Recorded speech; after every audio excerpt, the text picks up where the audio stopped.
नमस्कार, times of Swaraj में आप सबों का स्वागत है और मैं हूं संतोष सिंह। और आज हम टाइम्स ऑफ स्वराज में बात कर रहे हैं प्रशांत किशोर के मीडिया मैनेजमेंट की। जी हां, आज तमाम मीडिया हाउस में ये खबर है कि प्रशांत किशोर ने एक बार फिर से नीतीश कुमार पर हमला बोला है और वो हमला हरिवंश के सहारे बोला है कि राज्यसभा में बिल पास कराते हैं। हालांकि ये बाइट उनका पुराने हैं, कई बार इस बाइट का इस्तेमाल मीडिया में हो चुका है, लेकिन सवाल यह है कि अचानक मीडिया में इस तरीके की खबर परोसे क्यों गए हैं। ये देखने वाली बात है, ये और समझने वाली बात है कि नीतीश कुमार को लेकर ये बातें फिर से एक बार क्यों पब्लिक डोमेन में लाई गई है।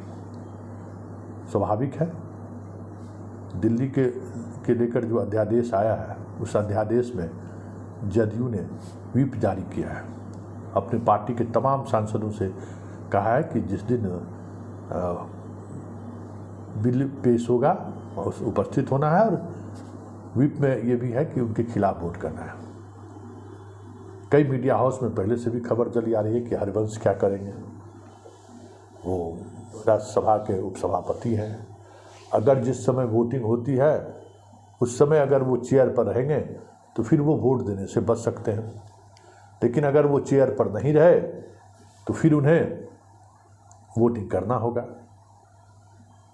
और हाल के दिनों में अगर आप देखेंगे तो वो अक्सर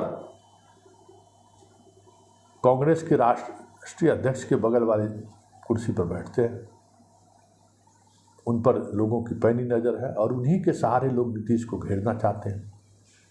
वजह क्या है, जरा इसको समझिए और इसकी राजनीति को भी समझिए।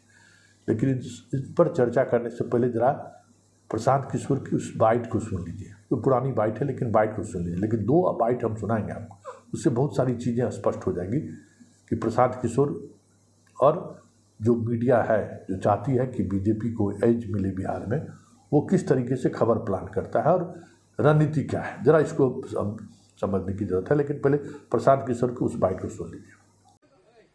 नीतीश कुमार, अगर आपको देश की राजनीति की थोड़ी बहुत भी समझ है तो जो कानून देश में बनता है वो लोकसभा और राज्यसभा दोनों में पास होना है। राज्यसभा में भाजपा को बहुमत नहीं है, इसलिए राज्यसभा में बिल को पास कराने में जुगाड़ लगाना पड़ता है। राज्यसभा का उपसभापति कौन है रे मेरे भाई? कोई नीतीश कुमार से पूछ नहीं रहा है कि राज्यसभा का उपसभापति कौन है। हरिवंश जी हैं। हरिवंश जी कौन हैं?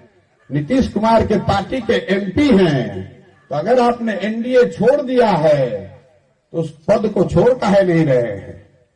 उस पद को छोड़िए या उस एमपी को हटाइए।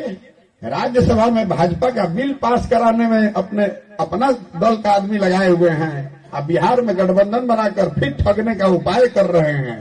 15 में आपने वोट दिया था, ये आदमी 17 में आपको ठग कर भाग गया। फिर वोट कीजिएगा, फिर भागेगा। लिख कर रखिए, हम उनके साथ रहे, आप उनको नहीं जानते हैं हमसे ज्यादा, और ये हमको कह रहा है। तो आपने सुना, हरिवंश के सहारे फिर से नीतीश को घेरने की कोशिश हुई है, भले ही वो पुराने बाइट के सहारे ही क्या गया। इसकी वजह क्या है? इसकी बड़ी वजह है क्योंकि सबको पता है कि महागठबंधन का जो वोटिंग पैटर्न है वो पैटर्न 2015 में कई जगहों पर देखने को मिला कि नीतीश का वोटर आरजेडी के साथ और आरजेडी के वोटर नीतीश के साथ सहजता से एक दूसरे में ट्रांसफर नहीं हुआ। खास करके यादव वोटर नीतीश कुमार के कई उम्मीदवारों के पक्ष में वोट नहीं किया, बल्कि निर्दलीय खड़ा होकर हराने का काम भी किया। जैसे बेकनपुर मृत्युंजय तिवारी जीते थे, उसी वजह से वहाँ नीतीश के काफ़ी करीबी खड़ा था और उनके खिलाफ वहाँ यादव उम्मीदवार खड़ा हो गया और लालू के सभा करने के बावजूद भी वो हार गए। तो ये चीज़ें टेस्टेड है और इन चीज़ों को बनाए रखना चाह रहा है, तो बनाए पॉलिटिकल पार्टी को बनाए रखने में थोड़ी दिक्कतें भी हो रही हैं। लेकिन प्रशांत किशोर के लिए समस्या नहीं है। प्रशांत किशोर अपनों इस तरीके से उन पर हमला करके जो आरजेडी का वोटर है, मुसलमान और यादव, उसको वो कंफ्यूज करना चाहता है। कि उसके दिमाग में ये कन्फ्यूजन बना रहे कि अगर ये जीत के भी जाएगा ना तो कभी भी मोदी के साथ जा सकता है। तो इसका नुकसान नीतीश को उठाना पड़ सकता है और ऐसे जगह पर बीजेपी को फायदा होगा, क्योंकि नीतीश और लालू के बीच जो चीज़ें चल रही हैं उसमें ये बातें सामने आ रही हैं कि कई ऐसी सीटें हैं जहां बीजेपी के खिलाफ नीतीश के उम्मीदवार होंगे और वहां MY समीकरण अगर पूरी तौर पर नीतीश के उम्मीदवार के साथ खड़ा नहीं हुआ तो फिर नीतीश के प्रत्याशी बुरी तरह से हार सकते हैं। कई सीट कंस्टिट्यूंसी है जिसमें एक दरभंगा भी है। दरभंगा में भी MY समीकरण तो वो कन्फ्यूजन बनाए रखना है कि भाई बीजेपी में जा सकते हैं। हालांकि दरभंगा का अपना एक अलग समीकरण भी है, लेकिन कन्फ्यूजन बनाए रखे तो उसमें प्रशांत किशोर समय समय पर इन चीज़ों को हाईलाइट करते रहते हैं। पुराने बाइट के सहारे भी जो बीजेपी माइंडेड जो मीडिया है वो इन सवालों को उठाते रहता है, चाहे कि पब्लिक में कन्फ्यूजन बना रहे हैं कि नीतीश कभी भी पलटी मार सकते हैं। एक वजह ये है, इस वजह से वो कर रहे हैं। और दूसरी वजह जो है वो जरा उसको भी समझिए कि प्रशांत किशोर काम किसके लिए कर रहा है।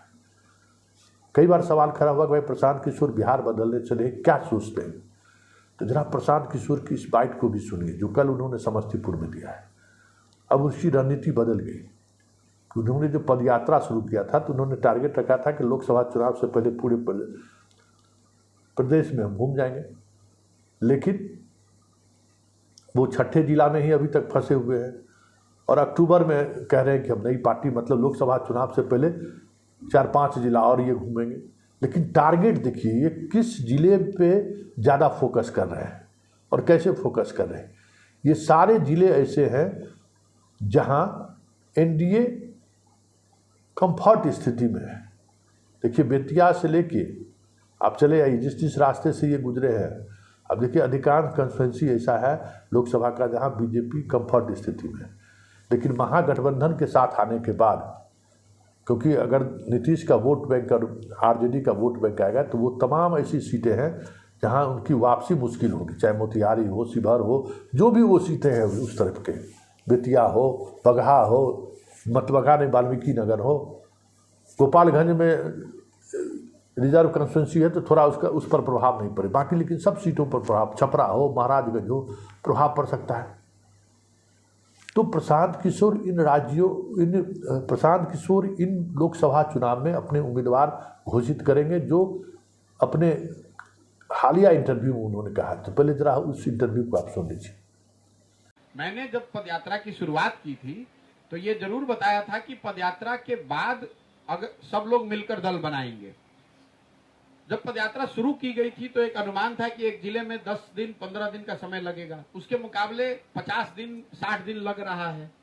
तो लोगों का ये अभी एक सजेशन सुझाव ये है कि पूरा बिहार करने में तो 2-2.5 साल लगेगा, तो कम से कम जिन जिलों में आपने पदयात्रा कर ली, संगठन बन गया, वहां पर इसको राजनीतिक स्वरूप दिया जाए। अब ये चर्चा का विषय है, अगले 2-3 महीनों पर इसमें क्लैरिटी आएगी। ये संभव है, मैं आपको रिपीट कर देता हूं, ये संभव है कि जिन जिलों में पदयात्रा हो गई, जहां पर नीचे से संगठन बन गया, जिसमें जन स्वराज से लोग जुड़ गए, वहां पर लोग मिलकर ये निर्णय ले सकते हैं कि वो चुनाव लड़ेंगे। चुनाव लड़ने के 2 तरीके हो सकते हैं, या तो कोई निर्दलीय लड़े, उसको जन स्वराज के सारे लोग समर्थन करें, या फिर जन स्वराज पार्टी बनाकर वो लड़े। अभी आपने देखा होगा एमएलसी का जो चुनाव हुआ, जब मैं सिर्फ 5 जिले में पैदल चल के आया था, 4 जिले चला था, 5वां में चल ही रहा था, तो उस समय एमएलसी का चुनाव हुआ तो लोगों ने मिलकर तय किया कि नहीं, हम लोग को चुनाव लड़ना चाहिए। तो दल तो था नहीं, तो जो भी जन स्वराज का एक साथी लड़ा वो निर्दलीय के तौर पर लड़ा। जन स्वराज की जो ताकत है, जो लोग जुड़े हुए हैं, उन सब ने मदद की और वो आदमी जीत कर आया। लेकिन इस पर मुझे लगता है कि मैं अक्टूबर के आसपास निर्णय होने की संभावना देखता हूँ। तो आपने इंटरव्यू सुना कि हम ऐसे जगह पर, क्योंकि अब पूरे बिहार खत्म नहीं हो सकता है, तो ऐसे जगह पर हम उम्मीदवार खड़ा करेंगे। और इन्होंने देखा कि मुस्लिम उम्मीदवार खड़ा करके जदयू के उम्मीदवार को हराया जा सकता है। तो ऐसे जितने कंस्टिट्यूंसीज हैं, क्योंकि इस बार ओबीसी फैक्टर काम नहीं कर रहा है, ओबीसी के सहारे जो एक वोट तोड़ने की कोशिश जो बीजेपी कर रही है वो इस बार कामयाब होते हुए नहीं दिख रही है, क्योंकि मुसलमान समझ रही है कि ओबीसी बीजेपी की बी टीम है। लेकिन प्रशांत किशोर कि वो छवि अभी नहीं बनी है उस तरीके से, बदलाव की बात कर रहे हैं। और मुसलमानों को टिकट देकर उन्होंने देख भी लिया कि कैसे हम हरा सकते हैं। पैसे का इस्तेमाल, इनके पास भी पैसे की कोई कमी नहीं है, नेटवर्किंग का इनके पास कोई कमी नहीं है, चुनाव लड़ाने की और कैसे जीता जाता है इसकी समझ इनको है, कहाँ कैसे मैनेजमेंट किया जाता है इसकी भी समझ है, पूरी टीम भी इनके साथ है। तो ऐसे 8-10 लोकसभा क्षेत्र ये चिन्हित कर रहे हैं जहाँ उम्मीदवार खड़े करके एनडीए की जीत को सुलभ कर सकते हैं। ये चीज़ें आप इनके यात्रा के दौरान जो बयान आ रहा है उस बयान को समझने से आप समझ सकते हैं। तो खेल यही है कि बीजेपी प्रशांत किशोर जैसे लोगों के सहारे पहले नीतीश को जो चेहरा है उसको अविश्वसनीय बना के, मतलब उसको वो विश्वसनीय चेहरा नहीं है, वो कभी भी पलटी मार सकते हैं, ये इमेज बनाए रखिए ताकि आरजेडी का वोटर कंफ्यूज रहे।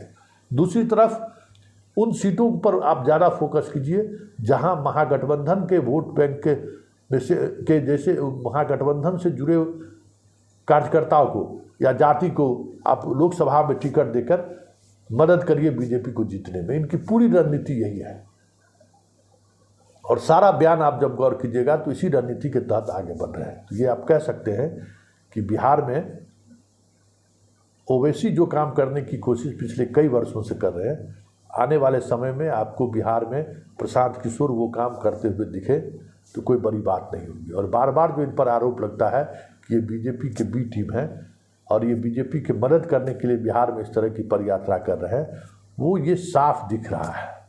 लेकिन बड़ा सवाल ये है कि अभी भी इनका प्रवेश जिस तबके में हो रहा है या जो तबका इनको हाथों हाथ ले रहा है वो तबका वैसा ही तबका है जो आज भी राजनीति में हाशिए पर है, जगह तलाश रहा है वो लोग।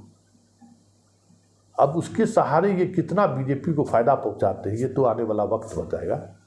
लेकिन इतना तय है कि बिहार को लेकर बीजेपी इस बार कई स्तर पर चिराग जैसे रथी को तैयार कर रहा है। जिस तरीके से 2020 के विधानसभा चुनाव में चिराग पासवान के सहारे जदयू को पूरी तौर पर डैमेज किया, ठीक उसी तरीके का डैमेज के लिए बिहार में अलग अलग स्तर पर चिराग पैदा कर रहा है वो, उसमें एक प्रशांत किशोर भी है।